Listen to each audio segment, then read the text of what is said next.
ওয়া আবসারুহুম ওয়া জুলুদুহুম, আল্লাহ বলেন কান, চোখ, ও জুলুদ মানে সমস্ত চামড়া, সারা দেহের চামড়া।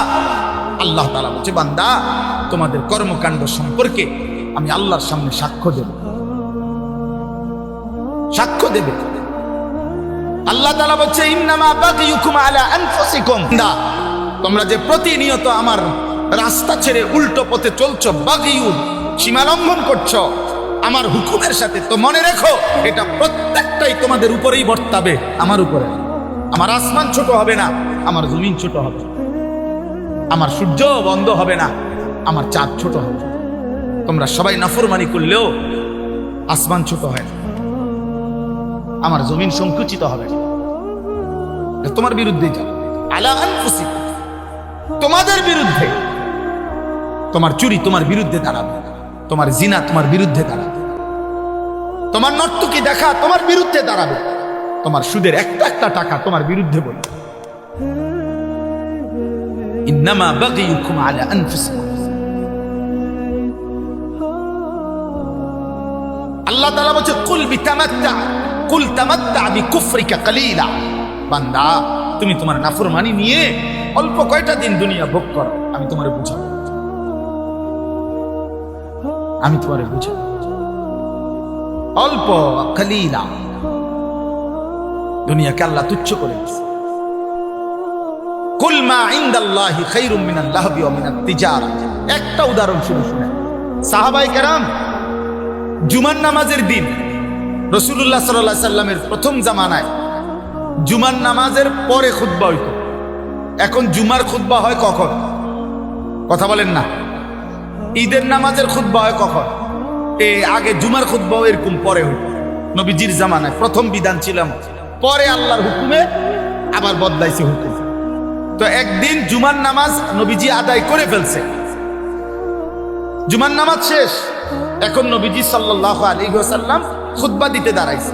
ঠিক এই টাইমে মদিনার বাজারে পাইকার ব্যবসায়ীদের যে পাইকারি মাল দেয়, এই পাইকার আসছে। তখনকার যুগে এই পাইকার আসলে মানে বাঁশি দিয়া ফু দিত। তো এই নির্দিষ্ট এই ফু এটা শুনলে, আমরাও ছোটবেলায় বাঁশি শুনলে বা এমনি টুনটুন শুনলে বুঝলাম আইসক্রিম আসছে, বুঝছেন না? এটা আমরা বুঝতাম দৌড় দিয়া। পরে কত আমার পুরা মনে আছে, আমার বাসায় আমার আব্বার বা মার এই সিরাপের বোতল, এটা ভালো বোতল, ওষুধ অনেক খাইছে না, এটা কোনা দিয়া ফালাই দিয়া সিরাপ আইসক্রিম খাই লেছি বোতল দিয়া। বুঝেন নাই কথাটা? আমার দরকার আইসক্রিম, আমি সিরাপ দিয়া করবো কি? মায়ের পরে খুঁজছে যে বোতল, বলছি মাকে হালাই দিচ্ছি, সিরাপ হালাইয়া মানে ওষুধ ভালাইয়া দিয়া আইসক্রিম খাই লেছি। তাইলে বাসি ফু দিলে তো পাইকার আসছে। তখন নিজাম ছিল, নিয়ম ছিল, পাইকার মনে করেন 15 দিন পরে, 1 মাস পরে একদিন আসতো। তো সবাই দৌড়াদৌড়ি করে হুড়াহুড়ি করে খুচরা দোকানদাররা মালামাল নিতে যাইতো। কারণ এখন যদি মিস করে আরেক মাসের আগে কোনো কি আসবে না, পাইকার আসবে না, কঠিন হয়ে যাবে বেচা কিনা তাদের।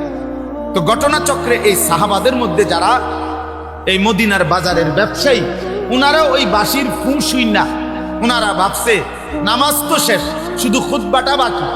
আমাদের অনেক ভদ্রলোক দেখেন না, অনেক ছেলে অনেক বাবা জুমার নামাজের সালাম ফিরাইলেই বাইর হয়ে যায়। পরের 4 রাকাত নামাজ যে সুন্নাত, এই পরের 4 রাকাত সুন্নাত নামাজ উনি বুঝছে যে হুজুর যেহেতু বেকুব এবং সামনের কাতারের লোকগুলা যেহেতু বোকা আহাম্মক গুলা, এই জন্য এরা 4 রাকাত পড়ে, সালাক নিয়ে বাইরে চলে যায়। আচ্ছা আমনে সালাকি নিয়ে আমনে যান, আল্লাহ ভরসা, গিয়া বাতে তো খান, আমরা বাতে খাই, জুমার পরে কোনো আমরা চিরা খাই না, এটা মনে, আমরা কোনো বন খাই না, আমরা বাতে খাই। আল্লাহর রহমতে আশা করি আমনেতে ভালোই খাই। হ্যাঁ না, ওনারে শয়তানে কামড়া, ইবলিসে ওনারে কামড়ায়, ওনারে কিরমিয়ে কামড়ায়, উনি সাথে সাথে বাইরে হয়ে যায়। বোকা মানুষ বেটা, কি বুঝাইতে চাইছেন? ইমাম সাহেব বেওকুফ, ইমাম সাহেবের বাপের কান থেকে 4 রাকাত নামাজ আনছে, এটা যদি কোনো কোরআন সুন্নাহ অনুমোদিত না হয় এটা রাসূলুল্লাহ সাল্লাল্লাহু আলাইহি সাল্লাম সাহাবায়ে কেরাম যদি না পড়তেন তো এটা ইমাম সাহেব বছরের পর বছর একটি ভুল বেহুদা জিনিস পড়ে এটা। তা আপনার বিবেকে ধরে না এটা? আপনি বের হবেন কেন? কেন খামখেয়ালি করবেন? জুমার নামাজ কি 2 রাকাত? কথা বলেন, জুমার নামাজ 2 রাকাত, তাইলে 2 রাকাত পড়বেন কেন? আল্লাহ আমাদেরকে বুঝ দান। চলেন তো, এই সাহাবীরা, এই যাদের কথা বলতেছিলাম, উনারা করছেন কি? ওই বাঁশির আওয়াজ শুনে, খুতবা না শুনে চলে গেছেন। ওনাদের হিসাব হইল পরে তো আর মাল পাইতাম না, কষ্ট হয়ে যাবে, তাইলে তো ব্যবসা ক্ষতি হয়ে যাবে। এই শুধু তারা গিয়া মাল কিনছে। খোদার কসম, কোরআন শরীফের মধ্যে আল্লাহ তাআলা একটা পূর্ণাঙ্গ সূরা নাজিল করছে, সূরা জুমআ, এবং ওই সূরার মধ্যে লাস্ট আয়াতে আল্লাহ নিজে বলছে, ওয়া ইযা রাআউ তিজারাতান আও লাহওয়ান ফাদু ইলাইহা ওয়া তারাকুকা কাইমা। আল্লাহ অবাক হয়ে গেছে। আল্লাহ বলতেছে, বন্ধু, আয় হায়, আপনার সাহাবীরা এটা কামটা করলো কি? তারা তাদের এই ব্যবসা, এই কথার সাথে আল্লাহ একটা শব্দ ব্যবহার করছে, আও লাহওয়ান, তারা তাদের এই ফালতু দুনিয়ার জন্য আপনার এই খুতবা ছেড়ে দিল আর আপনাকে দাঁড়ানো অবস্থায় রেখে চলে গেল। হায় হায়, কামটা করলো কি? কাজটা করলো কি? এরা গেল কেন? আল্লাহ রীতিমতো অবাক হয়ে গেছে। মহান আল্লাহ বলে, বন্ধু, কাজটা করলো কি? ও তারা কুকা কাইমা, আপনাকে খুতবা অবস্থায় রেখে চলে গেল। কিসের জন্য গেল? ব্যবসা। আও লাহওয়ান, এই তামসা। এই আল্লাহ বলছে তামাশা। সাহাবায়ে কেরাম ফুটবল খেলতে গেছিল, কথা বলে না? সাহাবায়ে কেরাম ফুটবল খেলতে গেছিল, সাহাবায়ে কেরাম মোবাইল টিপতে গেছিল। আপনার মনে হয় এটা? সাহাবায়ে কেরাম কোনো ফালতু কাজে গেছিল? বিয়ের দাওয়াতে গেছিল? হালাল ব্যবসা, এমনও তো না হারাম ব্যবসা, এটা ওনার হালাল ব্যবসার কাজে গেছে। আল্লাহ তাআলা বলছে, হায় হায় হায় হায়, করলা কি? খুতবা ছেড়ে দিয়ে, রাসূলের জবান থেকে খুতবা শোনা বন্ধ করে দিয়ে তোমরা তোমাদের এই তামাশায় চলে গেলা, তোমাদের ব্যবসা করতে চলে গেলা। এবার আল্লাহ বলেন, কুল, হে নবী, আপনি বলে দেন ওদেরকে, মা ইনদাল্লাহ খায়রুম মিনাল লাহবি ওয়া মিনাত তিজারা। এই খুতবা শুনলে তোমরা যেই নেকি আল্লাহর কাছ থেকে পাইতা, আল্লাহ বলে, খোদার কসম বান্দা, তোমাদের এই হাজার লক্ষ কোটির ব্যবসা এবং তামাম দুনিয়ার এই তামসার চাইতে খুতবার দ্বারা আল্লাহ যা দিত তা অনেক ঊর্ধ্বে, অনেক ঊর্ধ্বে, অনেক ঊর্ধ্বে। ভুল করলা তোমরা, ভুল করলা। কেন খুতবা শোনাচ্ছে? কি বলেন? নামাজ ছেড়ে দিছে? কি ছেড়ে দিছে? এটা যদি আল্লাহ তাআলা সাহাবায়ে কেরামের এতটা অপছন্দ করে, তাহলে আমাদের 365 দিন খোদার এক বছরে, বলো না যুবক, আজ কত দিন হয়?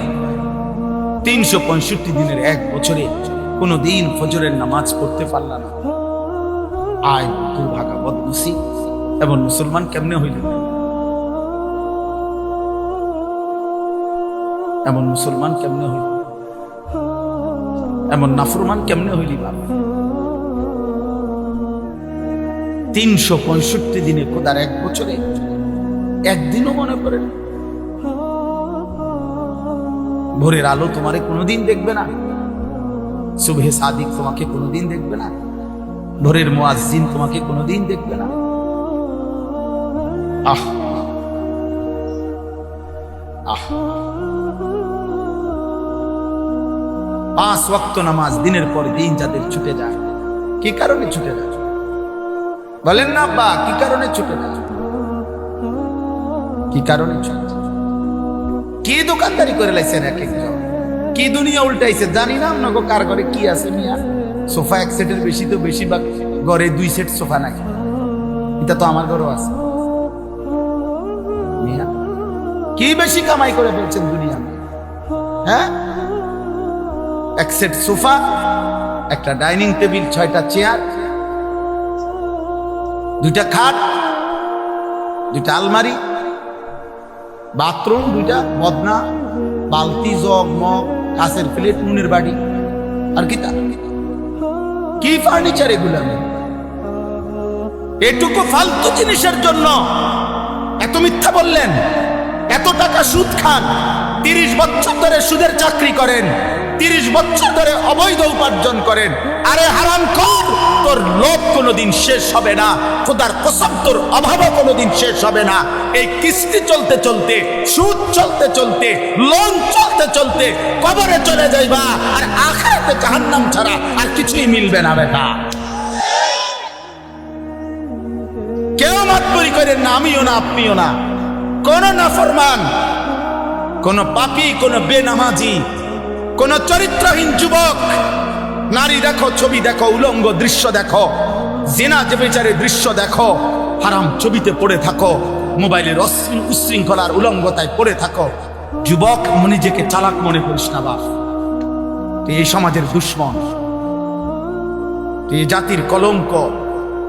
চরিত্রহীন যুবক, তুমি মায়ের অপমান, তুমি বাবার লজ্জা, তুমি ইসলামের অপমান,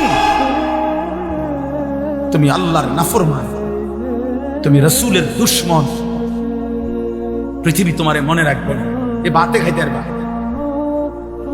দুনিয়ায় ভোগ করবা, বেডি সেবার, নারী সেবা, শরীর নাপাক করবা, নষ্ট করবা, অবৈধ বীর্যপাত হবে, হারাম বীর্যপাত, খালাস, আর কিছু হবে না।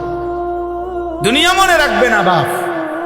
শহীদ শরীফ ওসমান হাদি, এই ইমানদার যুবক রহমতুল্লাহ আলাইহি, আমি আজকে তার কবর জিয়ারত করে আসছি। তো এই ইমানদার যুবক, আমার মাটির এই সাহসী সন্তান, এই ইমানদার যুবক প্রমাণ করেছে একই সাথে ঈমান এবং দেশপ্রেম একসাথ করে শুক্রবার জুমার নামাজ পড়ে গুলিবিদ্ধ হয়ে মহান আল্লাহর কাছে নিজেকে পেশ করছে। আল্লাহ বলছে, হাদি তোর প্রতি ফোঁটা রক্তের বিনিময়ে আমি লক্ষ কোটি মানুষের চোখের পানি ঝরাইয়া দিলাম। সে 5 ওয়াক্ত নামাজ পড়ত, সে ফজরের নামাজ পড়তো, প্রতিদিন ফজরের নামাজ পড়ত, সে আল্লাহর কোরআনের হাফেজ ছিল, সে রাসূলুল্লাহ সাল্লাল্লাহু আলাইহি সাল্লামের হাদিস স্পষ্ট বিশুদ্ধ কোরআন পড়তে পারত, হাদিস পড়ত। তার বাবা আলেম ছিলেন, তার মা পর্দানশীল, তার স্ত্রী পর্দানশীল, সে নিজে মাদ্রাসায় পড়ুয়া ছাত্র ছিল। হ্যাঁ বাবা, একই সাথে তার কলিজায় ঈমান ছিল, একই সাথে তার কলিজায় দেশপ্রেম ছিল। জমিনের মাটির প্রশ্নে, স্বাধীনতা, সার্বভৌমত্ব, আজাদির প্রশ্নে সে একাই বলছিল যে যদি দেশের একটা মানুষও যদি না বলে, তারপরেও ভারতীয় আধিপত্যবাদের বিরুদ্ধে আমি হাদি একাই বলে যাব। আমার জমিনের 1 ইঞ্চি কাউকে নিতে দেব না। জমিনের পাহারাদার ছিল, এই মাটির পাহারাদার,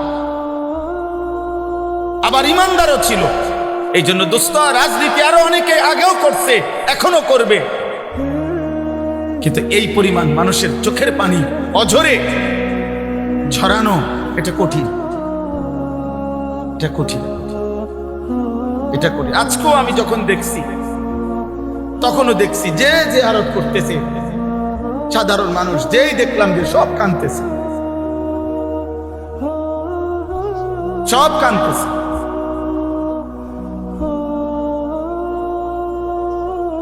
এই জন্য কিশোর ভাই, যুবক, নওজওয়ান, মরলে এমন মরাই মরবে। কত হাফেজ, কত আলেম, কত মুফতি, কত মুহাদ্দিস, কত পীর, কত বুজুর্গ, কত আউলিয়া, কত হাফেজে কোরআন, কত 90 বছরের বুড়া মানুষ, 4 বছরের বাচ্চা মানুষ, সবাই চোখ দিয়ে আল্লাহ তার জন্য পানি ঝরাইছে।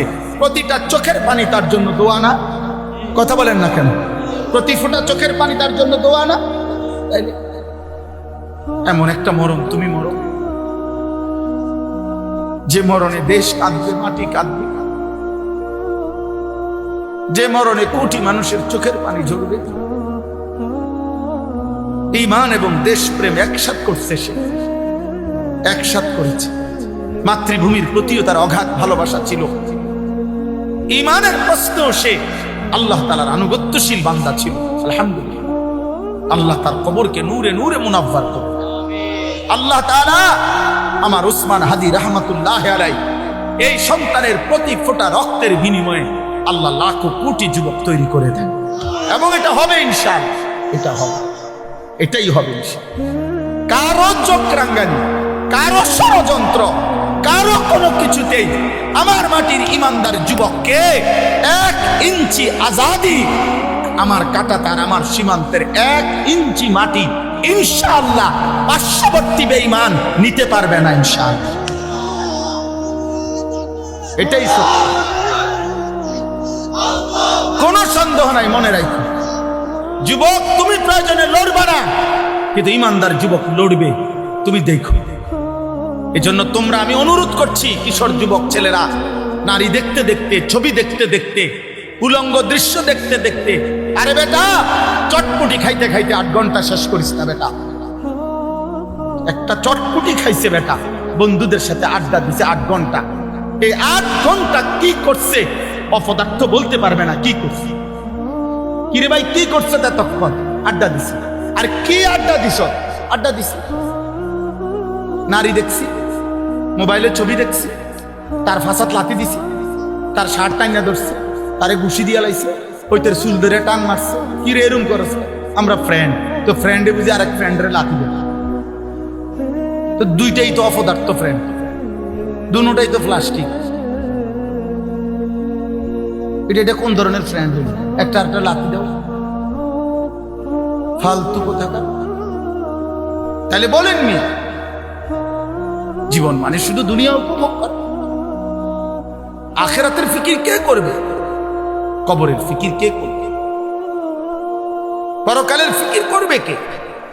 এই জন্য আমি আপনাদের কাছে বলি, আমার মূল বক্তব্য এটা, আমাদের কোরআন সুন্নাহ ইসলাম, আমাদের নবীর মেহনত, ওলামায়ে কেরামের মেহনত, এই ওয়াজ, এই মাহফিল, এই জুমার বয়ান, এই সমস্ত আয়োজনের মূল মাকসাদ আখিরাতের আয়োজন।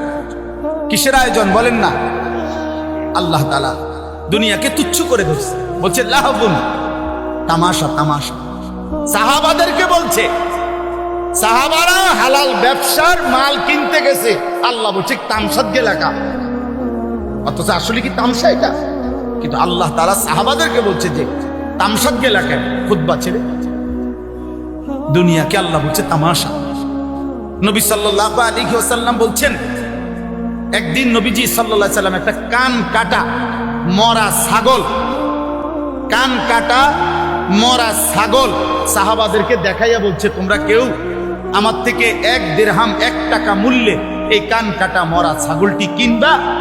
তো সাহাবারা বলছে, লা নাখুযু হাযা বিদিরহামে, ইয়া রাসূলুল্লাহ 1 টাকা মূল্যেও, মানে 1 দিরহাম মূল্যেও আমরা এটা কিনবো। এটা কিতাম কিনবো, এটা তো কান কাটা মরা, এটা দিয়ে আমি করবো কি? আল্লাহ নবী সাল্লাল্লাহু আলাইহি ওয়াসাল্লাম বলেন, মুসলিম শরীফের হাদিস, নবীজি বলেন, ফাওয়াল্লাহি লাদ দুনিয়া আহওয়ানু ইনদাল্লাহ মিন হাযা আলাইকুম।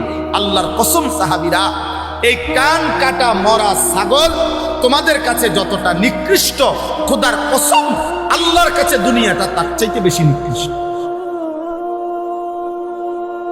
এটা মালিকের কাছে কিছু কিছুই কিছুই কিছুই। আমরা এক একজনে মানে এই বিল্ডিং একখানার বদুয়া কদু কইরা বাপসা কথা কয়, যে মুখ দিয়া কয় না নাক দিয়া কয়, বুঝা না মাত বুড়ি কয়। কি বিল্ডিং করছেন? 6 তলা বিল্ডিং। ইউরোপ আমেরিকার মধ্যে 6 তলা বিল্ডিং এর মধ্যে তো ছাগলও ফালেন। দেখেন মিয়া, এই 70-80 লাখ টাকা দামের এসব প্রাইভেট কার দিয়া জাপানে ঘাস টানে। আপনি জিজ্ঞাসা করেন, আমি জিজ্ঞাসি, ছাগলের ঘাস টানে, ঘাস টানে। এরা কয়েকদিন চালাই দিয়ে হালাই দিলে এরপরে আমরা দেশে কয়েকগুলো এক কি এটা না? হ্যাঁ, তো এটা কি জহির ভাই কনে 26,000 মাইলেজ 28,000 মাইলেজ, মানে এরা কয়েকদিন চালাই হালাই দিছে, যা ফালতু জিনিস হালা। এইটাই আমাদের দেশের সবচেয়ে ব্র্যান্ডেড বিশাল কিছু, ওরা ফালাই দিছে, ফালাই। আমার একজন পরিচিত আছে, উনি বলছে অস্ট্রেলিয়া থাকে উনি। আমি ওনারে জিজ্ঞাসা করছি, আপনি কি করেন অস্ট্রেলিয়া? বলছে হুজুর আমি হেলিকপ্টার দিয়ে সার দেব। কসম খোদা, হেলিকপ্টার দিয়ে কি দেয়? সার দেয়, সার। মানে কোম্পানির সবজি প্রজেক্ট এত শত একর, হ্যাঁ এগুলা কোনো আটটা সার দিব এই সিস্টেম, অটো দিয়ে দিল, সিএনজি দিয়ে দেওয়া যায় না। ওগুলা হেলিকপ্টার দিয়ে সার দেয়। আমাদের বাংলাদেশে হেলিকপ্টার দিয়ে সার দিব কোন বছর? এই 12 তারিখের পরে। এই দোয়া করেন, 12 তারিখ নির্বাচন না, 12ই ফেব্রুয়ারি, 13-14 তারিখের দিকে ইনশাল্লাহ প্রত্যেকের ঘরে ঘরে হেলিকপ্টার পয়সা যাবে সার দেওয়ার। যেই বিবৃতি চলতেছে এক একজনের, সুবহানাল্লাহ, কি হয় বলা যায়, কি হয়। শেষ পর্যন্ত আমরা যার যার দেশে থাকতে পারি কিনা, নাকি সকলেই একবারে বেডিং টেডিং নিয়ে চাঁদের দেশে বা মঙ্গল গ্রহে চলে যায় কিনা, সম্ভাবনা আছে। যেই আশ্বাস দিতেছে সবাই, মাশাআল্লাহ, আশা করা যায়, আশা করা যায় হয়তো চাঁদে বা মঙ্গলে আমরা গদ্দুয়ার করতে পারবো। ব্যাপক উন্নতি হয়ে যাবে দেশে, অনেক কিছু। হ্যাঁ হ্যাঁ, ইনশাআল্লাহ। তাইলে দুনিয়া তো বেঈমান আমাদের চাইতে বেশি ভোগ করছে। আমি বুঝাইতে চাচ্ছি এটা, ওরা তো হেলিকপ্টার দিয়ে সার দেয়, আর আমরা তো এখনো অটোতে চলি। দুনিয়া হবে না বাপ, দুনিয়া নিয়ে তামাশা করলে মোমেন হবে না। ইমানদার দুনিয়া না, ইমানদারের আখিরাত। ওয়ালাদ-দারুল আখিরাতু খায়রুল লিল্লাযিনা ইয়াত্তাকুন আফালা তাআকিলুন। আল্লাহ বলেন আখিরাতের ঘর জান্নাত মুত্তাকিদের জন্য, সেটাই উত্তম। তোমরা কি বুঝবে না? আল্লাহ বলেন কুল আউনাব্বিউকুম বিখাইরিম মিন যালিকুম। আল্লাহ বলেন নারীর সৌন্দর্য, সন্তানাদির আকর্ষণ, সম্পদের আকর্ষণ, জন্তু জানোয়ারের আকর্ষণ, ক্ষেত ফসলের আকর্ষণ, এগুলো সব আমি দিছি। আমি জুইয়িনা, আমি দিছি বান্দা, আমি দিছি। আল্লাহ বলেন এই দুনিয়ার এই সব আয়োজন যা আমি সাজিয়ে দিয়েছি তোমাদের জন্য, তার চাইতে উত্তমটা কি সেটা কি আমি তোমাদেরকে বলবো? আল্লাহ নিজে বলতেছে কুল আউনাব্বিউকুম, আমি কি বলবো তোমাদেরকে? তো আল্লাহ নিজেই বলেন লিল্লাযিনা তাকাউ ইনদা রাব্বিহিম, তোমরা যারা যারা আমি আল্লাহকে ভয় করে আমার উপরে তাকওয়া রেখে গুনাহ ছেড়ে দিয়ে আখিরাতে আসবা, জান্নাতুন তাজরি মিন তাহতিহাল আনহার খালিদিনা ফিহা, অনন্তকালের জান্নাত আমি আল্লাহ তোমাদের হাতে তুলে দেব। আর জান্নাতের এক কোণা, জান্নাতের এক নিয়ামত, খোদার কসম তোমার দুনিয়া লক্ষ কোটি বারের চাইতেও অনেক উত্তম, অনেক অনেক। আপনি যদি বলেন আপনার সন্দেহ হয়, ঠিক আছে, আপনার সন্দেহ নিয়ে থাকেন আপনি, আমার ইয়াকিন হয়। আপনি যদি টেলিভিশনের খবর আপনার এতটা বিশ্বাস হয়, চ্যানেলের খবর আপনার এতটা বিশ্বাস হয়, বিজ্ঞান বইয়ের পড়া আপনার এত বিশ্বাস হয়, পদার্থ বিজ্ঞানের পড়া আপনার এত বিশ্বাস হয়, জীববিজ্ঞানের পড়া আপনার এত বিশ্বাস হয়, দুনিয়ার বাংলা অঙ্ক ইংরেজি বইয়ের পড়া আপনার এত বিশ্বাস হয়, এত বড় কায়নাতের মালিক আসমানওয়ালা রব, তার কথা আমার বিশ্বাস হবে না কেন? কেন হবে না বিশ্বাস? কেন হবে না? হ্যাঁ বলেন, যুক্তি কি বলে, ইনসাফ কি বলে? কোরআনের কথা বিশ্বাস হবে না কোন যুক্তি? কেন? কারণটা আপনার কাছে কি কারণ আছে বলেন, যে কারণে আপনি আস্থা রাখতে পারতেছেন? রাসূলুল্লাহ সাল্লাল্লাহু আলাইহি সাল্লামের কথার উপরে আপনার আস্থা হচ্ছে না কেন বলেন? আমার শায়েখ আল্লামা মুফতি মুশতাকুন নবী কাসিমি হুজুর অনেক সময় এটা বলে, জিকিরের কথা, আল্লাহর জিকির বলতে বলতে ওয়াজে হুজুর অনেক সময় আবেগে জোশ উঠলে হুজুরে বলে যে হে আল্লাহর বান্দারা, শ্রোতাদেরকে বলে যে দেখেন আমি আপনাদেরকে এতক্ষণ বললাম যে আল্লাহকে ডাকেন, আল্লাহকে ডাকেন, আল্লাহকে ডাকেন, যদি আপনারা কেউ না ডাকেন শেষ পর্যন্ত আমি মুশতাকুন নবী কসম করে বললাম আমি আল্লাহকে ডাকবই ডাকব। ঠিক তেমনি ভাবে আপনারা হাজারবার প্রত্যাখ্যান করেন, নওজোয়ান ভাই তুমি আল্লাহকে ছেড়ে দাও, বাকি মনে রাখো যাকে ছেড়ে দিছ ও চিরেই তুমি তার কাছেই যেতে। হ্যাঁ নিশ্চিত, নিশ্চিত, কোনো সন্দেহ। আল্লাহ আমাদেরকে তৌফিক দান, আল্লাহ আমাদেরকে কবুল করেন। শেষ আমার ওয়াজ, আমার মূল বক্তব্যের কথাই এ আপনার কাছে, আমার কাছে, কিশোর ভাই, যুবক ভাই, বয়স্ক বাবা, অনেক বুঝমান আমার অনেক ঘনিষ্ঠ মানুষ আছেন এখানে আপনারা, এবং পর্দার আড়ালের মা বোন, প্রত্যেকের কাছে আমাদের মুসলমান, আমরা আমাদের পরিচয় আমরা মুসলিম। অতএব খুদার কসম এক মুমিন, এক মুসলমানের মূল পরিচয় আখিরাত, মূল ফিকির আখিরাত, মূল চেতনা আখিরাত, মূল প্রস্তুতি আখিরাত, মূল আয়োজন আখিরাত, আখিরাত, আখিরাত। আল্লাহ আমাদেরকে আখিরাতের প্রস্তুতি নেওয়ার তৌফিক দান। আল্লাহ তাআলা বলেন বিসমিল্লাহির রহমানির রহিম, আলিফ লাম মিম। এটা কোরআনের একটা মুজিজা। আল্লাহ তাআলা কোরআনুল কারীমের 29টি সূরার শুরুতে এরকম অক্ষর উল্লেখ করে কোরআনের একটা চ্যালেঞ্জ ঘোষণা করেছেন যে, হে পৃথিবীর সমস্ত মুশরিক বেঈমান, যদি তোমাদের কারো মনে হয় কোরআন আমার বন্ধু মুহাম্মদের বানানো, তাহলে কেউ যদি গল্প, কবিতা, প্রবন্ধ নিজে নিজে লেখে, তাহলে অন্যান্য জ্ঞানী গুণী ব্যক্তিরা সেই গল্প, কবিতা, প্রবন্ধের ব্যাখ্যা করতে পারে। কি বুঝাইতে চাইছে অন্যান্যরা এটা দেখলে বুঝে, কারণ বাংলা পড়ছে এরকম তারা অনেকেই, অঙ্ক পড়ছে এটা তারা অনেকেই, ইংরেজি পড়ছে এটা তারা অনেকেই পড়ছে। তো এই জন্য একজনের লেখা, একজনের কবিতা, গল্প অন্যান্য স্যারেরা, অন্যান্য শিক্ষিতরা এটা বুঝাইতে পারে না, ব্যাখ্যা করতে পারে না। তো আল্লাহ তাআলা বলছে, যদি ভাবো কোরআন আমার বন্ধু মুহাম্মদের বানানো, তো সে আর তোমরা একই জনপদের, একই এলাকার, একই ভাষাভাষী, একসাথেই বেড়ে উঠছ, অতএব তার বানানো এই কথা তো তোমরাও ইচ্ছা করলে ব্যাখ্যা করতে পারবা, বুঝাইয়া বলতে পারবা। তাহলে মুহাম্মদের বানানো আলিফ লাম মিম এই 3 অক্ষরের অর্থ কি? কও কও কও। তোমার আব্বারে ডাক, তোমার 14 গোষ্ঠীরে ডাক, কও এটার অর্থ। এরকম 29টা সূরার শুরুতে আল্লাহ তাআলা এমন আয়াত নাজিল করেছেন, একবারও বলতে পারে নাই, আজও বলতে পারে নাই। অতএব প্রতিবার প্রমাণিত কোরআন আল্লাহর কালাম। কার কালাম? মানুষের কালাম হলে যেই কোনো জ্ঞানী গুণী এটা ব্যাখ্যা করে বলতে পারে। আহাসিবান নাসু আন ইউতরাকু আন ইয়াকুলু আমান্না ওয়া হুম লা ইফতানুন। এই যে কথা শেষ। দেখেন হুজুর চলে আসছেন, ইনশাআল্লাহ হযরত বয়ান করবেন। আল্লাহ তাআলা বলেন, মানুষরা কি ভাবলো? এই কথাটা শুধু তর্জমা শুনলেই বুঝবেন। আল্লাহ তাআলা বলেন, আমার বান্দারা কি ভেবেছে যে তারা শুধু মুখে বলবে আমি মুসলমান, আমি মুমিন, এটুকু উচ্চারণ করবে। ভোটার আইডি কার্ড দেখেন, আমার ধর্ম ইসলাম। জন্ম নিবন্ধন সনদ দেখেন, আমার ধর্ম ইসলাম। পাসপোর্টে দেখেন, আমার ধর্ম ইসলাম। হ্যাঁ, মুখে বলবে আমি মুসলমান।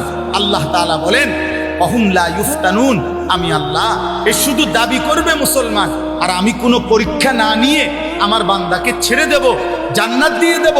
এই কি ভেবেছে বান্দা? এই কি ভেবেছ? আল্লাহ তাআলা এটা জানতে চাইছে। কি ভাবছে বান্দা? আখিরাতে পাসপোর্ট দেখাইবা, আখিরাতে আইডি কার্ড, আখিরাতে জন্ম নিবন্ধন সনদ দেখাইবা? না না, আমি পরীক্ষা নেব, ইমানের পরীক্ষা দিয়ে আখিরাতে জান্নাত নিতে হবে। কি দিয়ে বলেন না? পরীক্ষা দিয়ে। কি দিয়ে বলেন? বলেন না কি দিয়ে? পরীক্ষা দিয়ে। পরীক্ষা। ওয়ালাকাদ ফাতান্নাল্লাযীনা মিন ক্বাবলিহিম, আল্লাহ বলেন প্রত্যেক জামানায় যারাই নিজেদেরকে ইমানের পরিচয় দিয়েছে আমি তাদের পরীক্ষা নিয়েছি। ফালা ইয়ালামান্নাল্লাহুল্লাযীনা সাদাকু ওয়ালা ইয়ালামান্নাল কাযিবিন। পরীক্ষা নিয়ে আমি জেনেছি ইমানের দাবিতে কে সত্যবাদী আর কে মিথ্যাবাদী। এজন্য দোস্ত, আমাদের জীবন পরীক্ষা। দুনিয়াকে বলে দারুল ইমতিহান, পরীক্ষার ঘর। আখিরাত হলো দারুল জাযা, ফলাফলের ঘর। পরীক্ষা দেবেন এখানে, ফলাফল শুনবেন সেখানে। দুনিয়াকে বলে দুনিয়াকে বলে দারুল আমাল, আমলের ঘর। আখিরাতকে বলে দারুল হিসাব, হিসাবের ঘর। দুনিয়াকে বলে দারুল মিহান, মেহনতের ঘর। আখিরাতকে বলে দারুল জাযা, ফলাফল, প্রতিদানের ঘর। মেহনত করবেন এখানে, প্রতিদান পাবেন সেখানে। আমল করবেন এখানে, হিসাব পাবেন ওইখানে। পরীক্ষা দেবেন এখানে, ফলাফল শুনবেন ওইখানে। কথা বুঝছেন কি না? বলে পরীক্ষা দিতে হবে। এন্ড পরীক্ষাটা কি? পরীক্ষা হলো এই প্রতিদিন মৃত্যু পর্যন্ত আল্লাহ তাআলা আমাদেরকে যত বন্দিগি করতে বলছেন এটাই পরীক্ষা। প্রত্যেকটা ইবাদত এটাই পরীক্ষা। প্রতিটা গুনাহ ছেড়ে দেওয়া এটাই পরীক্ষা। প্রতিটা আদেশ পালন করা এটাই পরীক্ষা। প্রতিবার নামাজের ওয়াক্ত হয় এটাই পরীক্ষা। সেজদা দিচ্ছেন না ছেড়ে দিচ্ছেন। প্রতি বছর পরীক্ষা, যাকাত দিচ্ছেন না ছেড়ে দিচ্ছেন। প্রতি রমজান পরীক্ষা, রোজা রাখছেন না নাকি রাখছেন না। টাকা সামনে, উপার্জন সামনে, পরীক্ষা, হালাল উপার্জন করছেন না হারাম উপার্জন করছেন। খাবার সামনে, পরীক্ষা, হালাল খাবার খাচ্ছেন নাকি হারাম খাবার খাচ্ছেন। নারী সামনে, পরীক্ষা, হা করে তাকাইয়া আছেন নাকি চোখ নামায় রাখছেন। প্রত্যেক গুনার মুহূর্তে ছেড়ে দেওয়ার পরীক্ষা, প্রত্যেক আদেশের মুহূর্তে পালন করার পরীক্ষা। বুঝাইতে পারলাম? কথা বলেন না, বুঝলেন? পরীক্ষা দিতে হবে, পরীক্ষা দিতে হবে। ওই ইমাম সাবরে, ইসরাফিল বাইরে আর আব্দুল কাদের ইসলাই বাইরে মা ফাঁকে ফাঁকে টাকা দিয়ে বেসতে যাইবে। কিতা ঘটনা কি না? অনেক বড় লোক, অনেক ধনাঢ্য ব্যক্তি, অপ্রিয় সত্য কথা বললাম, অনেক ধনাঢ্য ব্যক্তির ফিকির হইল আখেরাত মানে শুধু দান সদকা নিয়ে দুর্বল, সুদের উপার্জন। আর দেখা হইলে বলবো হুজুর দোয়া করবেন, এলাকায় একটা এতিমখানা দিছি, 60 জন এতিম ডেইলি খায়। এই যে বেহেস্তের বুঝ করে রাখছে এলাকা, হ্যাঁ ব্যস্ত ওই যে এলাকায় যে 60 জন এতিম খায়, ওইটাই আখের। এই 60 জন এতিমের কান্দে করে ব্যস্ত। এতিম তো আপনার এত পয়সাওয়ালার চাপে সমান হয়ে যাবে না। না, দান সদকা একটি আমল। কথা বলেন, দান সদকা কি? দান সদকার অনেক নেকি, কিন্তু আপনি বলেন কেউ যদি আজকের দিনে 100 কোটি টাকাও দান করে, কিন্তু আজকের মাগরিবের নামাজ যার ছুটে গেছে, আজকের এশার নামাজ ছুটে গেছে, তো এই 100 কোটি টাকা দানের বিনিময়ে আজকের মাগরিবের নামাজের কাফফারা হবে তো? এশার নামাজের কাফফারা হবে তো আব্বা? তো তাইলে এই জন্য আল্লাহ তাআলা বলেন বান্দা পরীক্ষা দিতে হবে। পরীক্ষা, প্রত্যেকটি আদেশ পালন করার পরীক্ষা, প্রত্যেকটি নিষেধ ছেড়ে দেওয়ার পরীক্ষা। এই পরীক্ষায় উত্তীর্ণ হয়ে জান্নাতে যেতে। জান্নাত মামুলি না, জান্নাত 2টা রুম আর একটা বারান্দা না, সবচেয়ে ছোট জান্নাত 10 দুনিয়া বরাবর। আপনি এটাকে মামুলি মনে করছেন? আখিরাত মামুলি না, হাসরের মাঠ মামুলি না, না বা মামুলি না। হাসরের মাঠ মসজিদে 4টা ফ্যান দেওয়া, 3-12,000 টাকা দিয়ে জান্নাত না, এত কম না। 2 কাতার টাইলসের টাকা দিচ্ছেন, আপনি বেহেশতে যাবেন না, হবে না। এটা একটা আমল, নেকি হবে, সওয়াব হবে, কিন্তু বাকি আমলগুলোর হিসাব দিচ্ছে। আম হাসিবাল্লাযীনা ইয়ামালুনা আস-সাইয়্যাতি আন ইয়াসবিকুনা সাআ মা ইয়াহকুমুন। শেষ আল্লাহ বলেন বান্দা তোমরা যারা যারা প্রতিনিয়ত নাফরমানি করছো, তোমরা যদি ভেবে থাকো যে এই পৃথিবীর বহু লোককে ফাঁকি দিছ, কেউ টের পায় নাই তোমার পাপ, তোমার অপরাধ, এ কারণে যদি মনে করে থাকো যে আমি আল্লাহকেও ডিঙ্গায় ফেলবা, আমাকেও ফাঁকি দিয়ে ফেলবা, খোদার কসম আল্লাহ বলেন সাআ মা ইয়াহকুমুন, তাহলে বান্দা এটা কিন্তু তুমি বড় ভুল সিদ্ধান্ত নিয়েছো। এই পৃথিবীর সব ফাঁকি দিল, আমারে ডিঙ্গাইবা কেন? আমাকে আড়াল করবা কেন? আমার থেকে লুকাইবা কেন? আমাকে অতিক্রম করে যাবা কেন? আমার হাত থেকে ছুটবা কেন? পারবেন? কথা বলেন না, পারবেন? বলেন না পারবেন?